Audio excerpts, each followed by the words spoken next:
What's going on, everybody? Real quick, I just want to talk about wedding cinematography. It's something that I've been into for the past.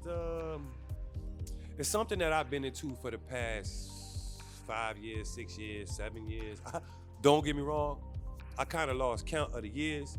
I've been into video for a long time now, over a decade or over a decade.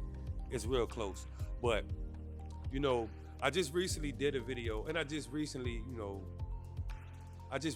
finished the edit and I kind of wanted to go over some of the things of why I did and chose some of the shots that I chose. Also, I want to go over my style of editing wedding videos. So the way I normally go about it is, I find out music wise what the bride and groom are looking and thinking of, the songs that they use when the bride's gonna walk down the aisle. The reason I say that is because I kind of use that as in reference to set the tone of where I want to go with the whole entire video, the format of the video.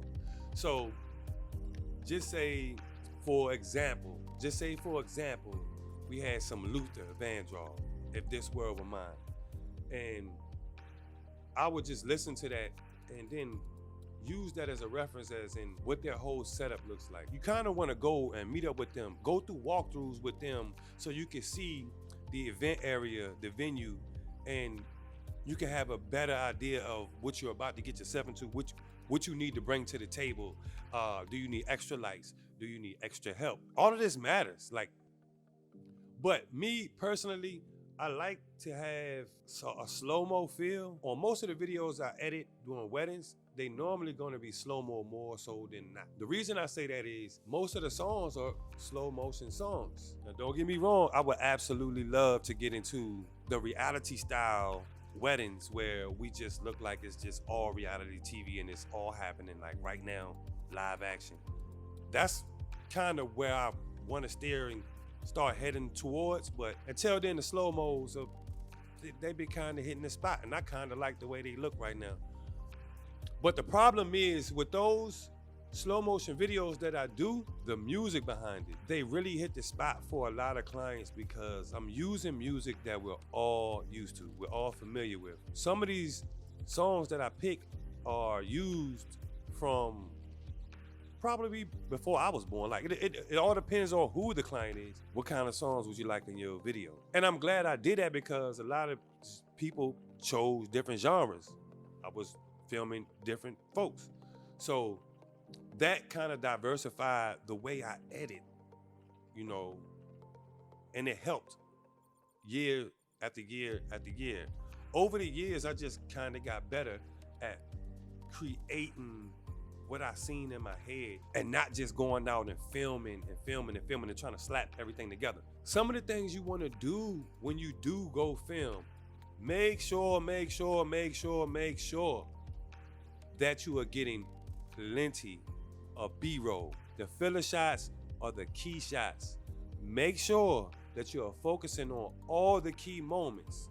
First looks, makeup, guys getting ready, females prepping themselves. All of those things matter. Make sure that you focus on the aisle walks, the kiss. These are things that you want to make sure that you really hone in on because we can't redo those things. So you need to nail them right then and there. Have a checklist if need be. If you don't, have a checklist because that works. I tend to forget a lot of things too.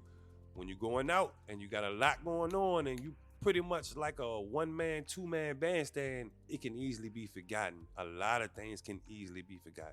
Trust me.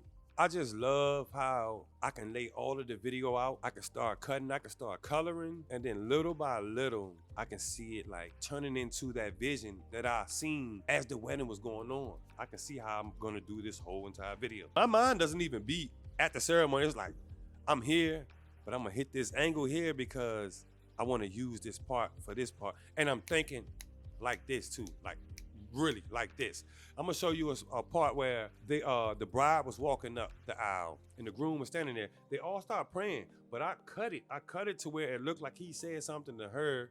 She smiled at him, he smiled back at her, and then I went straight to everybody in prayer, and nobody even really knew that I was filming them while they were doing prayer. Like I was literally walking up on them and filming them doing prayer. These are the type of shots you gotta get if you wanna turn it all into something. That's pretty much what I wanted to touch bases on as far as, wedding cinematography goes.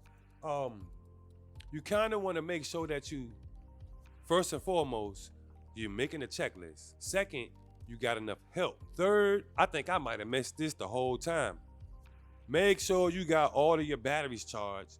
You got spare batteries and chargers on standby. You do not want to be in the middle of a ceremony and your battery just dies and you don't even have you do not want to be in the wedding and the battery die. That is like number one. On top of everything that I just told you, make sure that you are well prepared to get this thing done, because at the end of the day, people are paying you big money for this, and they want the finished product, and they would like the whole finished product. Hey, and before y'all get up out here, man, please, if you're new to the channel, make sure you like and subscribe.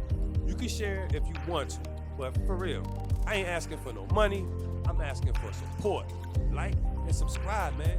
I know y'all know it's a lot of us out there just like y'all trying to make it. We trying to get it. Like I said, I'm not asking for no money.